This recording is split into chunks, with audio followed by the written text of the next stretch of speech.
can't do it naturally. I need something else. I need heat, I need force, I need pressure. So let's talk about Venezuela. Obviously, the big news of 2026 to date, the capture of Maduro, is a pretty amazing moment in history right now. And that is predicated on a big conversation around oil. The president, when he had his press conference about this, discussed the fact that oil was going to be the enabler of how they realize a lot of the policy there. An element of Venezuela that is kind of important, not universally, but is a significant factor in terms of how we realize investment in Venezuela and actually produce the oil there is about the crude quality. Crude is graded on a scale.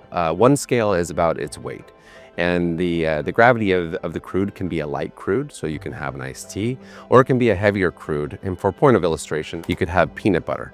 And that's one element. The sulfur levels also matter, and you can have a sour or a sweet crude. Low sulfur if it's sweet, sour if it's heavier with sulfur. And so those are the kind of factors that would go into investment and how companies think about the type of product they're producing and what eventually refinery they can send it to turn it into the products we use every day and pump into our cars.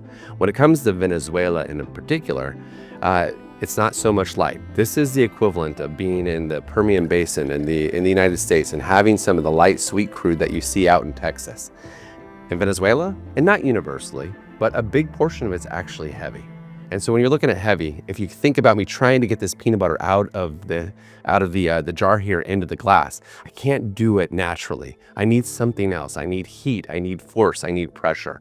And that's kind of the reality of how Venezuela has its heavy crude. It's a heavier crude that actually is very good for the US Gulf Coast and the refineries that have the capacity to deal with really sophisticated products and different chemical processes to realize the value out of this murky, viscous product. But it requires investment. It requires ways to get it from an oil well all the way to an export terminal and then to that refinery. But viscosity and the type of oil aside, that's not the only component, and probably not the most important component in the case of Venezuela today, because the above ground geopolitical risks are really high. And the future of the political outlook for Venezuela is going to weigh on the ability of businesses to make an investment decision and redirect billions of dollars of capital towards Venezuela if that's where they think the best opportunity is in the future.